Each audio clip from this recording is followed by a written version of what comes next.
First, Priyanka Gandhi Vadra making her electoral debut from Wayanad. Uh, of course, the fact that she will take the plunge at one point or the other was really not a surprise. But are you surprised with the seat? Do you think it should have been Raebareli instead of Wayanad? Or just how do you look at this in general, Mr. Jha?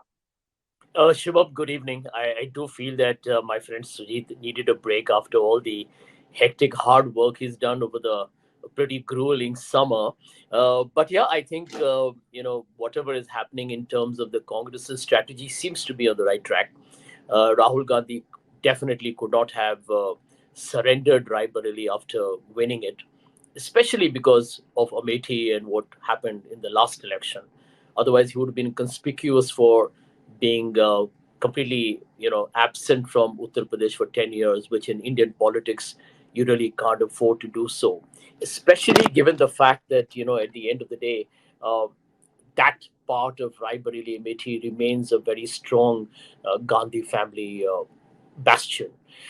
As far as Wayanad is concerned, I definitely feel that Priyanka Gandhi Vadra has to make a political debut sooner rather than later, and Wayanad has been instrumental in keeping Rahul Gandhi mainstream after the rather stunning debacle in Amethi that happened the last time.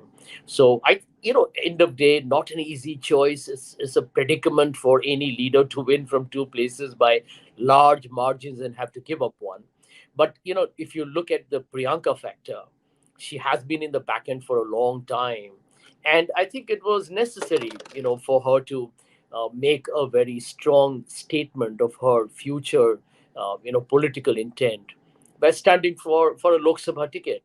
And the advantage that the Congress has is that they will actually be able to demonstrate that, listen, we are the fulcrum of the Congress party, and the Gandhi family is straddling both ends of India, the northern part of India and the southern part of India, which is basically the whole story of the idea of India, which is an inclusive country where there are no distinctions and demarcations, and people live together, work together, irrespective of caste, regional, or kind of religious issues. So I would say it's tactically a very smart move, and it can be almost like a fait accompli.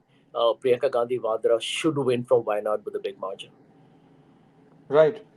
Mr. Jha, what does this do? Of course, imagining or taking into the consideration the fact that if Priyanka Gandhi wins the bypoll in Wayanad and she indeed enters the Lok Sabha, what will this scenario do to the BJP? On one hand, in the Lok Sabha, you will have the siblings, Rahul Gandhi, Priyanka Gandhi, and in the Rajya Sabha, you will have Sonia Gandhi. So the entire Gandhi family in the parliament.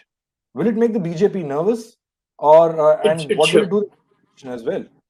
Yeah, no, it should. Yeah, because they have ridiculed the Gandhi family, very with a lot of vehemence, and uh, in fact, I would add a lot of venom. The targeting of Rahul Gandhi, trying to make him out to be, part of their populification project, was successful for a long time. And as you can see that if you go by the CSDS poll, that tells you that in Uttar Pradesh, Rahul Gandhi was more of a preferred prime ministerial candidate than even Prime Minister Mr. Modi. So I think things change in politics. Priyanka, as I think everybody is already aware, if people have followed her during the campaign, is an excellent communicator. I think Rahul has clearly emerged. So I think for the Gandhi family to be there in parliament puts them, frankly, in a public spotlight, which is going to be a challenge. Not easy, because everything a Rahul or a Priyanka or Mrs. Gandhi say will get amplification. But most importantly, I think it will give the Congress party, which is hugely dependent upon these political brands, the kind of, shall we say, energy that they needed. I mean, there are very good parliamentarians there, like, for example, Dr. Tharoor, who's a very dear friend of mine, or Manish Tiwari. Uh, there are people who are good speakers, who can do a wonderful job. But the fact that the Gandhi family will be present in parliament actually is, frankly, for the India alliance as a whole, not just for the Congress party, a head up, a head start as well, because you are able to actually see them perform, not just in terms of making speeches from these, bully pulpits, as we call them, but actually on matters of legislative importance. So let's hope that they do well, because I think India needs a very robust opposition in parliament. Stay ahead with our cutting edge news app. Instantly access the latest shorts in just 1 minute and breaking news in just 50 words. Download now for a smarter, faster news experience.